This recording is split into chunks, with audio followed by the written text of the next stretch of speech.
गुरु गोरखनाथ चिकित्सालय और उसके मरीजों के लिए ऑक्सीजन प्लांट प्रदान करने और ऑक्सीजन प्लांट के शुभारंभ कार्यक्रम के लिए मैं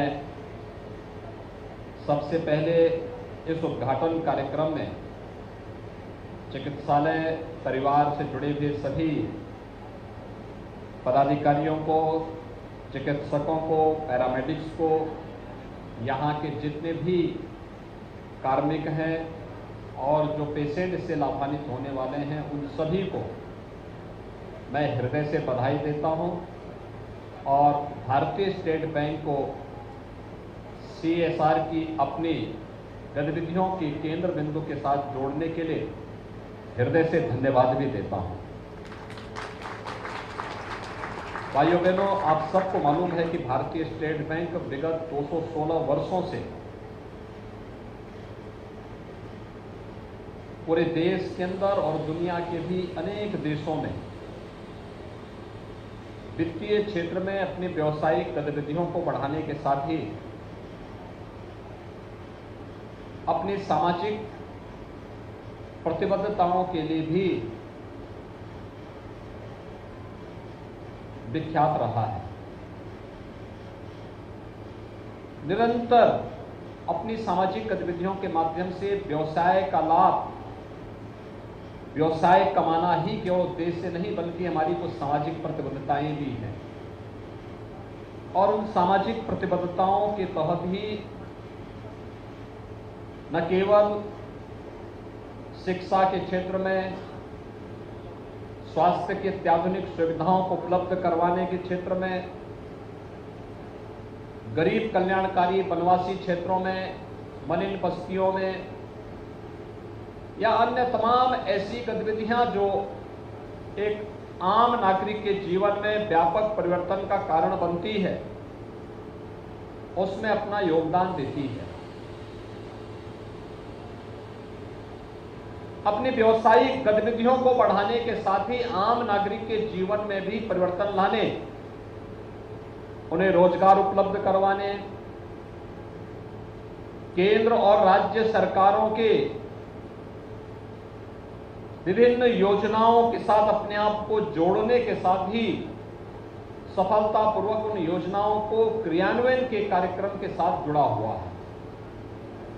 और इसीलिए वर्तमान की इस आर्थिक प्रतिस्पर्धा के युग में भी भारतीय स्टेट बैंक जब अपनी दोनों व्यवसायिक गतिविधियों के साथ साथ सामाजिक प्रतिबद्धता के पक्ष को लेकर के कार्य कर रहा है, तो वह जन विश्वास का प्रतीक बना हुआ है।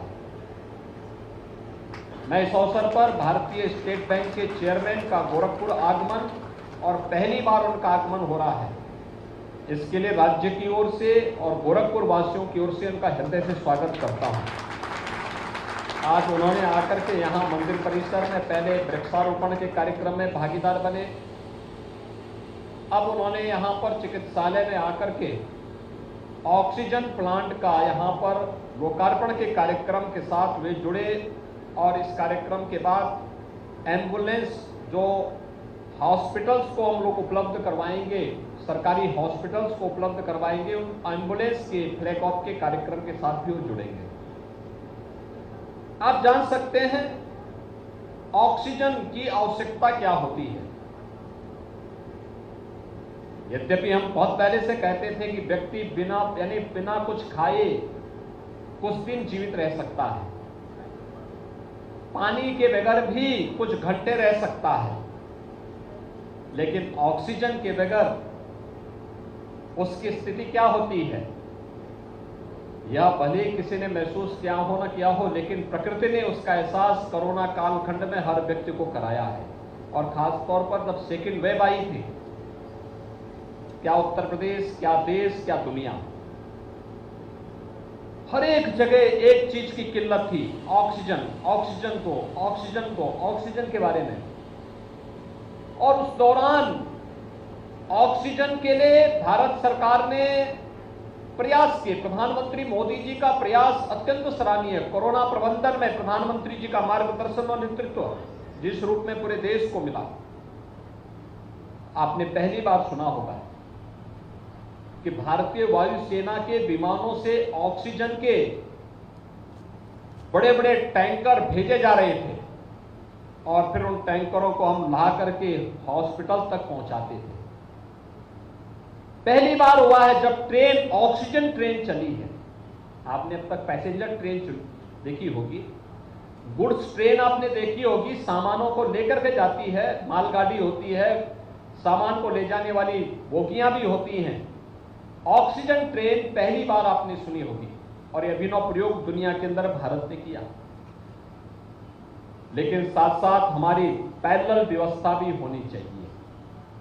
ऑक्सीजन में आत्मनिर्भरता के लक्ष्य को कैसे प्राप्त किया जाना है, ऑक्सीजन के उस लक्ष्य को प्राप्त करने की दिशा में जो प्रयास प्रारंभ हुए, उस प्रयास में आज मैं कह सकता हूं कि उत्तर प्रदेश ने इस लक्ष्य को प्राप्त किया है। देश की सबसे बड़ी आबादी का राज्य है।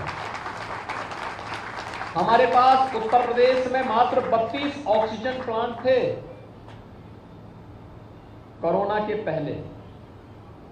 लिक्विड ऑक्सीजन की आपूर्ति हम लोग जगह जगह से करवाते थे और उसके बाद हॉस्पिटल्स की व्यवस्था उससे कुछ जगह संचालित हो पाती थी, क्राइसिस भी नहीं थी। लेकिन जब ऐसी समस्या आई, कोरोना महामारी समाप्त तो हुई नहीं दीदी, हां प्रभाव कुछ कम जरूर हुआ है, लेकिन जब उस समय इसकी किल्लत आई और प्रधानमंत्री जी ने आह्वान किया, पीएम केयर फंड से उन्होंने पैसा कुछ दिया, लगभग प्रदेश के अंदर 100 के आसपास हम लोगों ने oxygen plant PM care fund से लगाए। एसबीआई जैसी संस्थाएं हमारे साथ जुड़ी, राज्य सरकार ने अपनी निधि का भी उपयोग किया और आज आप मानते हैं उत्तर प्रदेश में कितने ऑक्सीजन प्लांट हैं? 526 नए ऑक्सीजन प्लांट हम लोगों ने उत्तर प्रदेश के अंदर आज के दिन पर स्थापित कर दिए। 526। आज ऑक्सीजन में हमारा हर जनपद और हर बड़ा हॉस्पिटल ऑक्सीजन के मामले में आत्मनिर्भर है। भगवान करे कभी ऐसी क्राइसिस ना आए, ऐसी महामारी का सामना न करना पड़े, लेकिन फिर भी अगर चुनौती कभी आएगी तो उसका सामना हमारे हॉस्पिटल बखूबी निभाने में पूरी तरह मजबूती के साथ आगे कार्य करने के लिए अपने आप को तैयार करने की स्थिति में है। जहां तक गुरु गोरखनाथ चिकित्सालय की बात है, यह 350 बेड्स के साथ में उत्तर प्रदेश का संभवतः सबसे बड़ा चैरिटी हॉस्पिटल है। मंत्री ट्रस्ट यहां के वरिष्ठ चिकित्सकों के साथ मिलकर के इस चिकित्सालय को संचालित करता है। अभिनव प्रयोग यहां चिकित्सालय में किए गए, खासतौर पर पूर्वी उत्तर प्रदेश में गुरु गोरखनाथ पहला हॉस्पिटल है जिसने आईसीयू की सुविधा कैसे होती है, ये शुरुआत गोरखनाथ चिकित्सालय ने प्रारंभ की। डायलिसिस की सुविधा कैसे होनी चाहिए, पूर्वी उत्तर प्रदेश में केवल लखनऊ में ही यह सुविधा थी। सबसे पहले पूर्वी उत्तर प्रदेश में यह हॉस्पिटल अपने यहां शुरू किया था।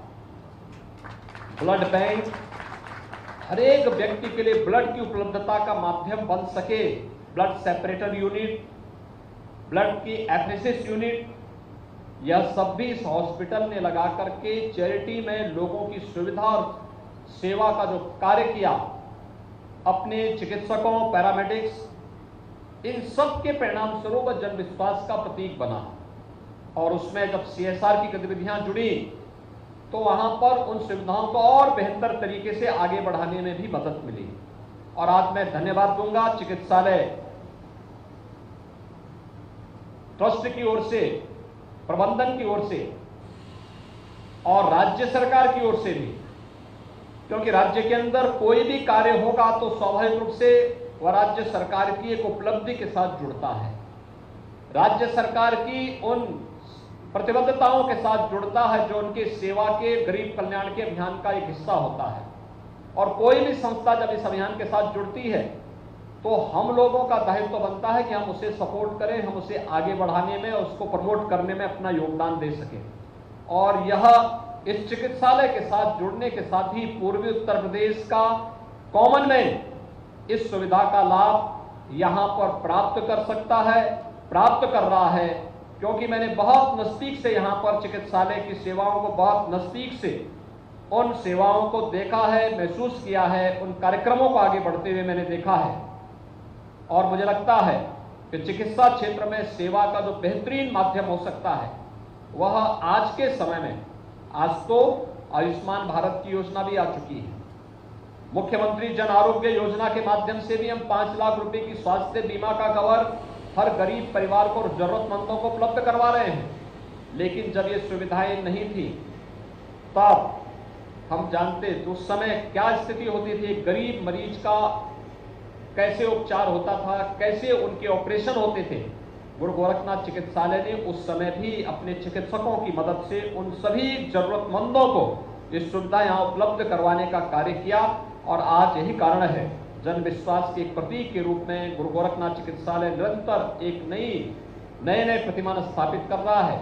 और ये ऑक्सीजन प्लांट उस कार्यक्रम, उसकी सेवा के प्रकल्प को आगे बढ़ाने के उसमें एक बड़ी भूमिका का निर्वहन कर सकता है। मैं इसके लिए भारतीय स्टेट बैंक के चेयरमैन को, लखनऊ परिक्षेत्र के हमारे मुख्य महाप्रबंधक श्री अजय कुमार खन्ना जी को, उनकी पूरी टीम के सभी सदस्यों का हृदय से अभिनंदन करता हूं, हृदय से प्रदेश सरकार की ओर से धन्यवाद भी देता हूं और विश्वास व्यक्त करता हूं कि व्यवसायिक गतिविधियों के साथ साथ सामाजिक प्रतिबद्धता का यह अनुपम उदाहरण है। यह निरंतर आगे बढ़ना चाहिए। भारतीय स्टेट बैंक राज्य के अंदर भी अपनी व्यवसायिक गतिविधियों को जिस तेजी के साथ आगे बढ़ा रहा है, और मुझे बताते हुए प्रसन्नता है कि आज राज्य सरकार 5 नए एक्सप्रेसवे राज्य के अंदर बना रहा है, जिसमें नवंबर 2021 में 340 किलोमीटर लंबा पूर्वांचल एक्सप्रेसवे आदरणीय प्रधानमंत्री जी के कर कमलों से राष्ट्र को समर्पित हो चुका है, बन करके तैयार हो चुका है, यातायात इसमें चल रहा है। लगभग 300 किलोमीटर का बुंदेलखंड एक्सप्रेसवे हमारा बनकर के तैयार हो चुका है। 16 जुलाई को प्रधानमंत्री जी के कर कमलों से इसे राष्ट्र को समर्पित करवाया जाएगा। गोरखपुर लिंक एक्सप्रेसवे 91-92 किलोमीटर का लंबा है। इस पर कार्य युद्ध स्तर पर चल रहा है और हम लोगों का प्रयास है कि इसे मध्य 2023 के मध्य तक इसे बना करके इसे आगे बढ़ाने का कार्य, इसको भी हम यातायात के लिए चालू करेंगे। बलिया लिंक एक्सप्रेसवे पर जमीन अधिग्रहण की कार्रवाई हमारी वर्तमान में चल रही है। और गंगा एक्सप्रेसवे, जिस पर भारतीय स्टेट बैंक ने भी अपनी वित्तीय सहयोग किया है, यह देश का संभवतः सबसे बड़ा एक्सप्रेसवे बनने जा रहा है, जो मेरठ से प्रयागराज को जोड़ रहा है और बाद में प्रयागराज से इसे हम वाराणसी तक लेके आने की स्थिति में है और मेरठ से हरिद्वार तक भी उसे हम आगे बढ़ाने के लिए हम लोगों ने अपनी प्रस्तावना को आगे बढ़ाया है। ये देश का सबसे बड़ा एक्सप्रेसवे बनेगा। इस एक्सप्रेसवे के निर्माण में एसबीआई भी उसका एक हिस्सेदार है, उसका एक पार्टनर के रूप में, हमें वित्तीय पार्टनर के रूप में उसमें सहयोग कर रहा है। उत्तर प्रदेश 2017 के पहले हमारे पास 2 एयरपोर्ट क्रियाशील थे, 2 आंशिक थे। आज हम 9 एयरपोर्ट को संचालित कर रहे हैं उत्तर प्रदेश में। 5 एयरपोर्ट हमारे बहुत शीघ्र आने वाले हैं और बहुत शीघ्र 2023 तक उत्तर प्रदेश 5 इंटरनेशनल एयरपोर्ट का पहला राज्य होगा देश का, जिसमें 5 इंटरनेशनल एयरपोर्ट होंगे। उत्तर प्रदेश उस दिशा में कार्य कर रहा है।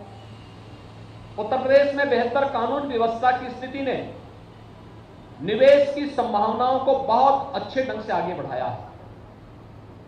आप जानते हैं कि अभी हाल ही में आदरणीय प्रधानमंत्री जी ने नई सरकार के उत्तर प्रदेश में गठन के 100 दिन के अंदर ही हम लोगों ने 80,000 करोड़ रुपए से अधिक की परियोजनाओं का एक ग्राउंड ब्रेकिंग का सेरेमनी लखनऊ में आयोजित किया था, जिसमें 80,000 करोड़ से अधिक निवेश के प्रस्ताव उत्तर प्रदेश को प्राप्त हुए थे। उनके शिलान्यास और उन कार्यक्रमों को शुभारंभ करने के लिए आदरणीय प्रधानमंत्री जी स्वयं आए थे लखनऊ में।